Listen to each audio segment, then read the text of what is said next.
Portanto, Pai, toque também em cada um de nós. Sejamos terra fértil, Senhor, para que essa palavra produza 30, 60 e 100 por um. É nossa oração, Pai, em nome de Jesus. Amém.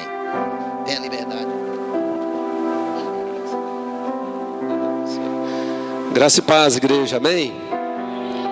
O pastor, ele me fez esse convite ainda, eu lá em Arizona, né? Que é o local onde eu estou, lá no Maranhão. E dessa vez, prontamente, eu aceitei, porque era algo que eu já estava, assim, meditando e gostaria de compartilhar, logicamente, com a graça de Deus. Eu sei que ele já fez menção aí aos visitantes. Obrigado por você ter vindo. Mas eu estou, assim, particularmente feliz com a presença do Disney. Fica de pé aí, Disney. Disney é meu parceiro de 30 anos, né, Disney? Nós fizemos 30 anos de parceria agora, dia 13 de fevereiro. Dia 13 de fevereiro de 1989. Nós nos conhecemos ali na caserna.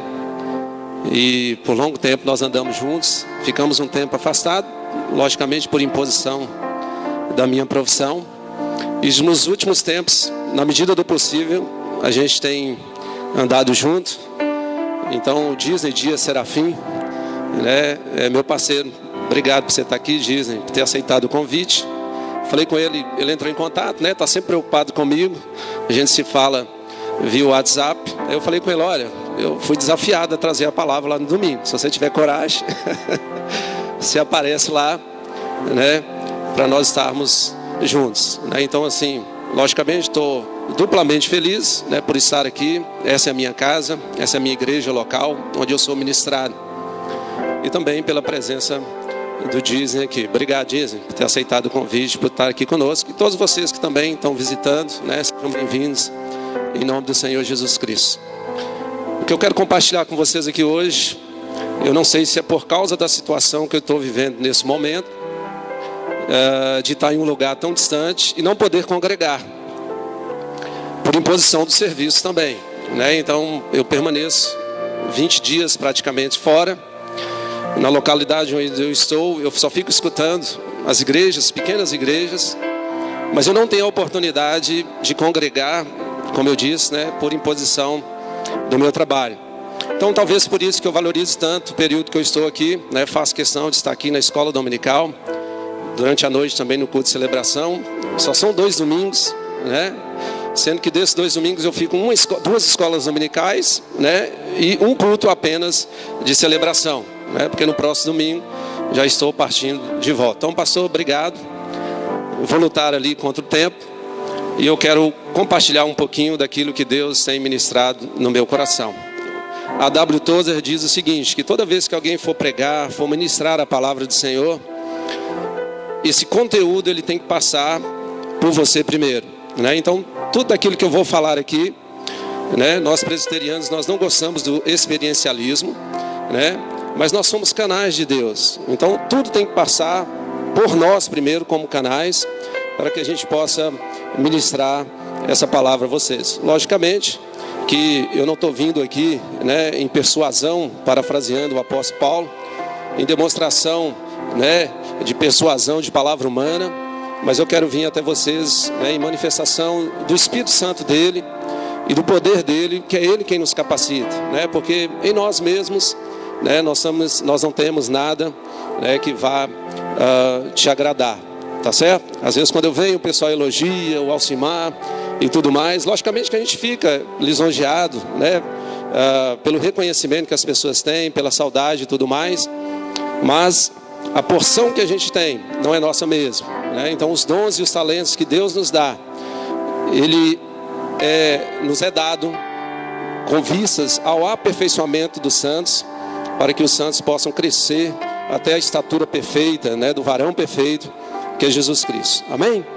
Mesmo assentados, eu gostaria que você abrisse a sua Bíblia no livro de Efésios, carta do apóstolo Paulo aos Efésios, no capítulo 1.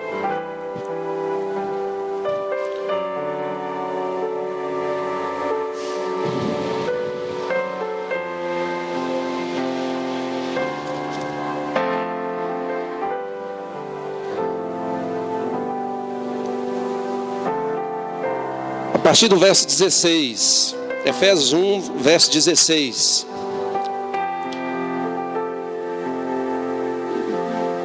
Acho que todo mundo já achou, né?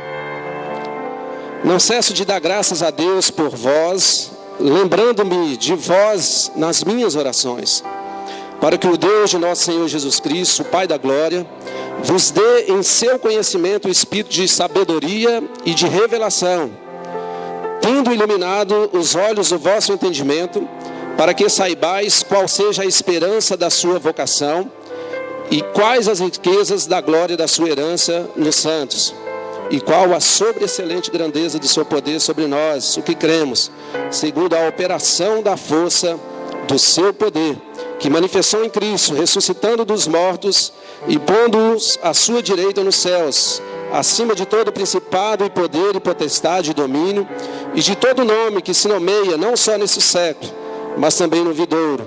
E sujeitou todas as coisas a seus pés, e sobre todas as coisas o constituiu como cabeça da igreja, que é o seu corpo, a plenitude daquele que cumpre tudo em todos.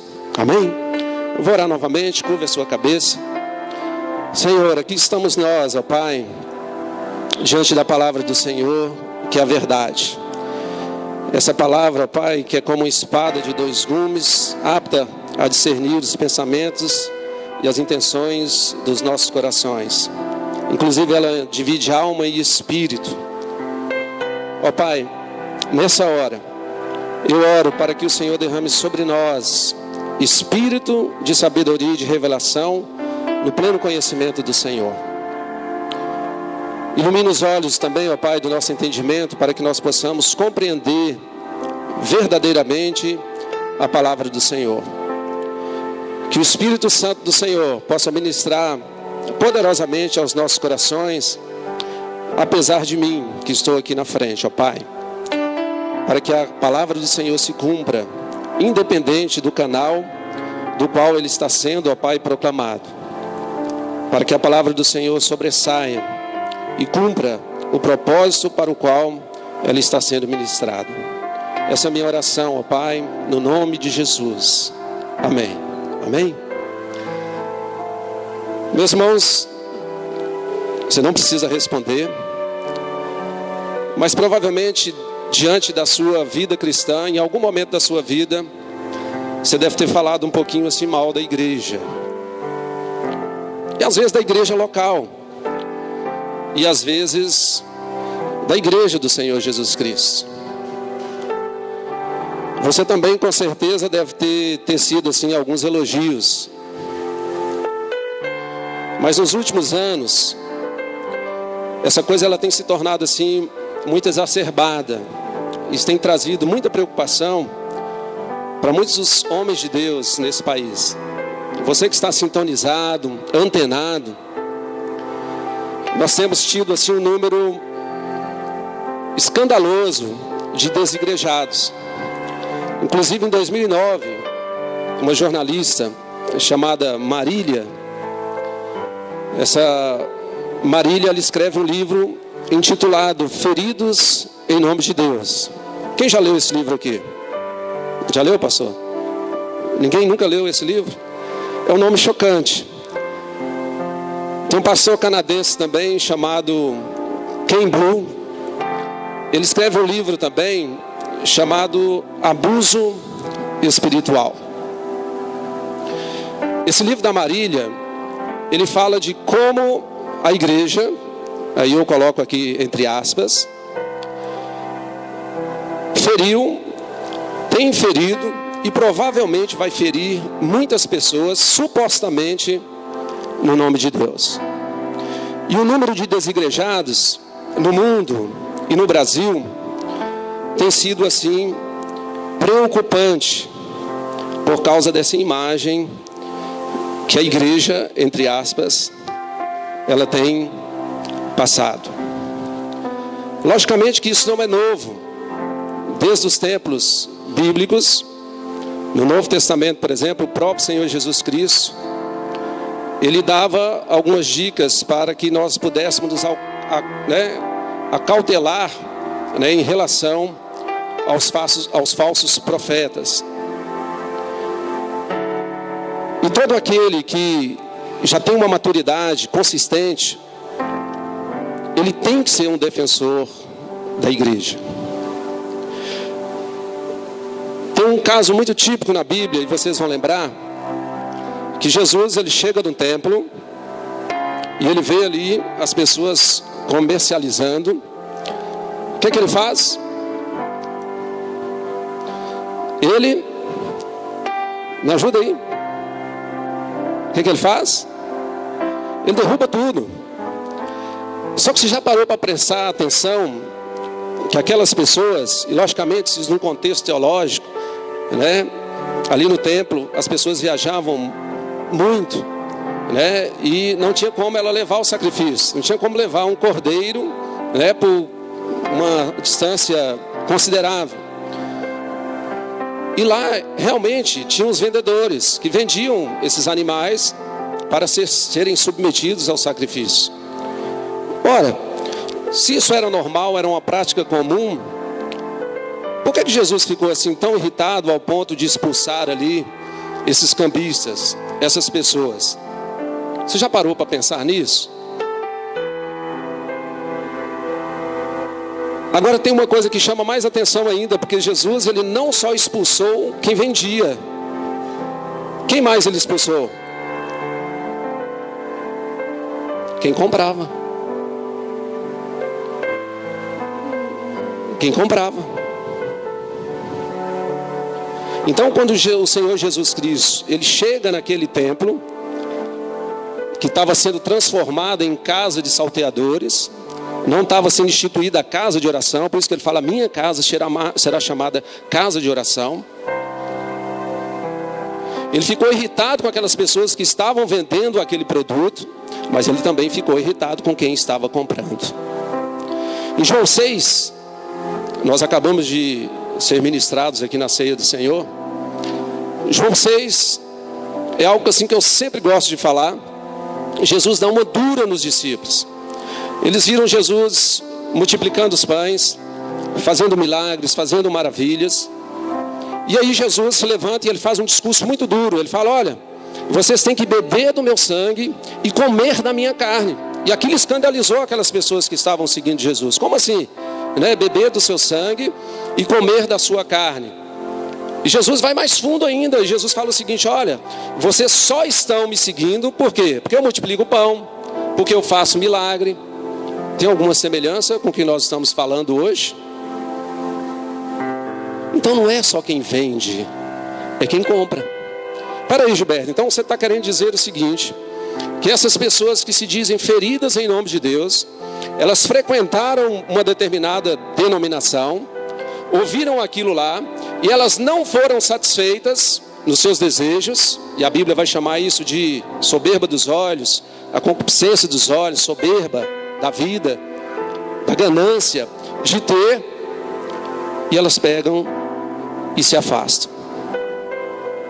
E Jesus então vira para os discípulos, para os 12 especificamente, e pergunta assim, olha, eles me abandonaram, e vocês? Foi o que a Fabiana falou agora, logo no louvor. E eles se levantam, mais especificamente o Pedro, e diz assim, Senhor, para onde nós iremos, se só o Senhor tem as palavras de vida eterna? Logicamente aqui eu não quero colocar num cesto só, num bojo só, e dizer que a igreja denominacional, ela também não tem a sua parcela de culpa. Mas se você for ver, a maioria dessas pessoas que supostamente ou que efetivamente foram feridas em nome de Deus, elas não estavam buscando essa revelação que o apóstolo Pedro acaba de afirmar. Elas não estavam lá por causa de Jesus, mas porque Jesus estava produzindo milagres, maravilhas e a multiplicação do pão físico, para que elas também se alimentassem fisicamente, matassem a sua fome física. De vez em quando Michelle brinca comigo e fala assim, mas é tão bom quando você está aqui, né? Aí de repente ela fala, porque você busca os meninos no colégio, porque você passa na padaria e a padaria fica mais farta. Aí eu, opa, né? logicamente que ela se alegra com a minha presença pelo que eu sou, mas eu dou um toque, não é pelo que eu faço. Tem um vídeo do padre Fábio de Mello, que ele fala sobre a utilidade. É isso que Jesus estava falando. Então, quando as pessoas se ferem em nome de Deus, logicamente, repetindo, eu não quero colocar isso num pacote só, mas será o que essas pessoas estão buscando? O próprio Jesus, o Pedro, nas suas epístolas, ele faz menção de líderes que dominam de certa forma sobre os seus liderados, trazendo medo, trazendo pressão, trazendo sobrecarga. E essas pessoas não têm a revelação do que é realmente a igreja do Senhor Jesus Cristo. Deixa eu falar para vocês, a igreja ainda é o método que Deus utiliza. A maioria dos desigrejados que eu tenho relação, que eu tenho contato, elas dizem o seguinte: eu não quero a vida da eclésia, a vida em comunidade. Eu tenho agora uma visão de reino. Irmãos, nada mais equivocado. Não existe visão de reino sem ter visão de igreja. A igreja, ela começa numa revelação que foi dada novamente para Pedro. Abra sua Bíblia aí, por favor, em Mateus capítulo 16.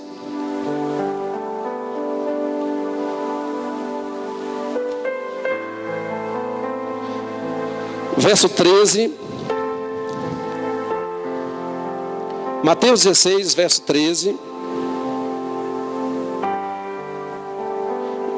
Diz assim: e chegando Jesus às partes de Cesareia de Filipe, interrogou os seus discípulos, dizendo: quem diz os homens ser o filho do homem? E eles disseram: uns João Batista, outro Elias, e outro Jeremias, ou um dos profetas. Disse ele: e vós, quem dizeis que eu sou?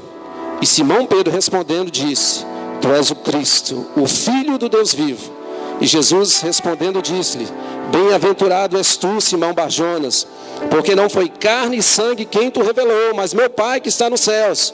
Pois também eu te digo que tu és Pedro, e sob essa pedra edificarei a minha igreja, e as portas do inferno não prevalecerão contra ela.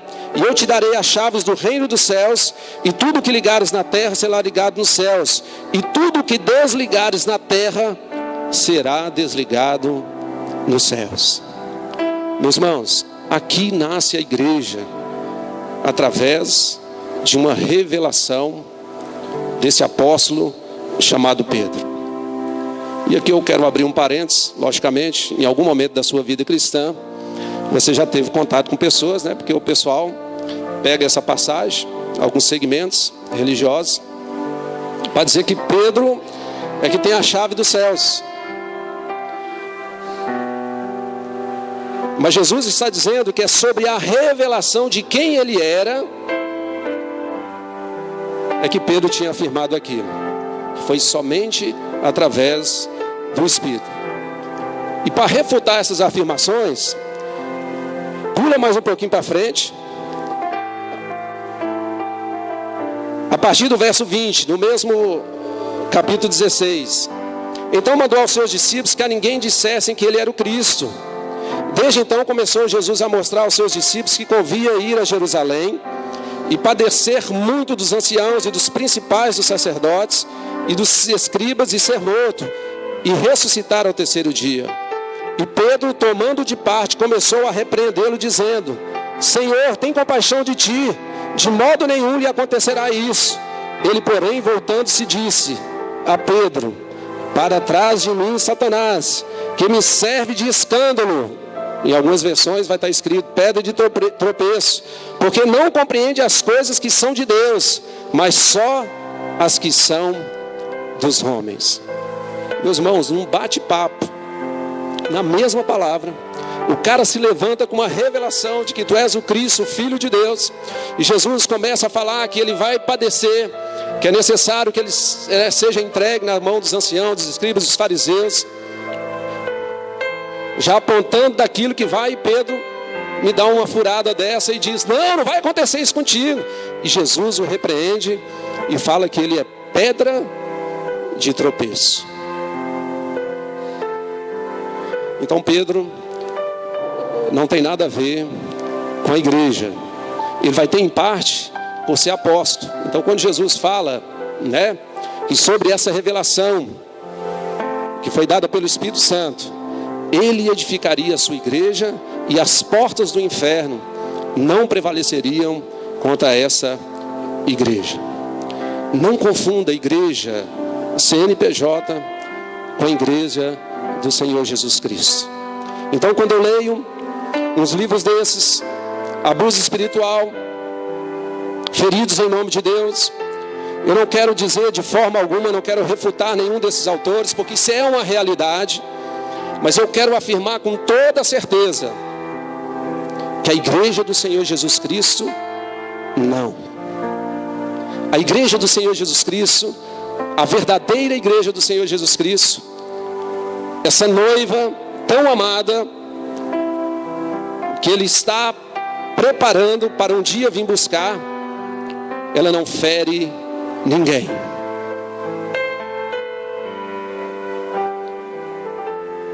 Porque senão nós vamos entrar nesse universo e nós vamos começar de alguma forma denegrir aquilo que foi planejado desde a eternidade. A igreja do Senhor Jesus Cristo é a sua noiva. Paulo, escrevendo aos Coríntios, ele fala que a igreja é o corpo de Cristo, é a família de Deus. Então nós temos que zelar por essa igreja. Mas Gilberto, e quando as pessoas nos ferem? Você falou muito bem. As pessoas é que ferem por diversos fatores. Mas a igreja do Senhor Jesus Cristo, não. A igreja do Senhor Jesus Cristo, composta por todas aquelas pessoas maduras, que compreendem o valor dessa igreja e que zela por ela. Eu estou dizendo isso porque em uma certa altura da minha vida cristã, eu me revoltei contra a igreja. Às vezes a gente briga com os irmãos, briga com a igreja local e fica de mal de Deus. A igreja do Senhor Jesus Cristo, essa noiva amada, ela não fere ninguém.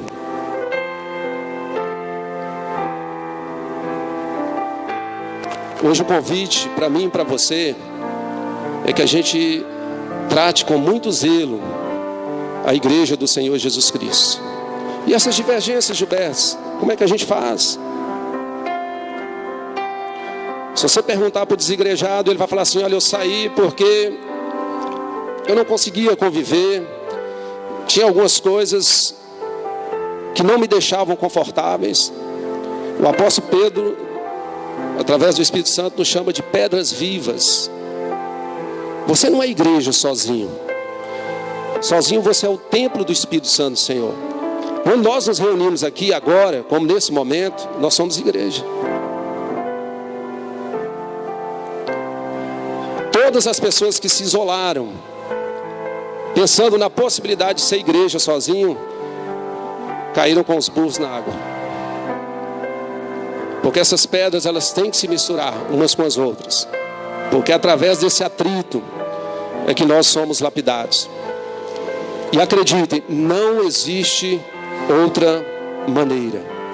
Como eu disse, a igreja ainda é um método de Deus.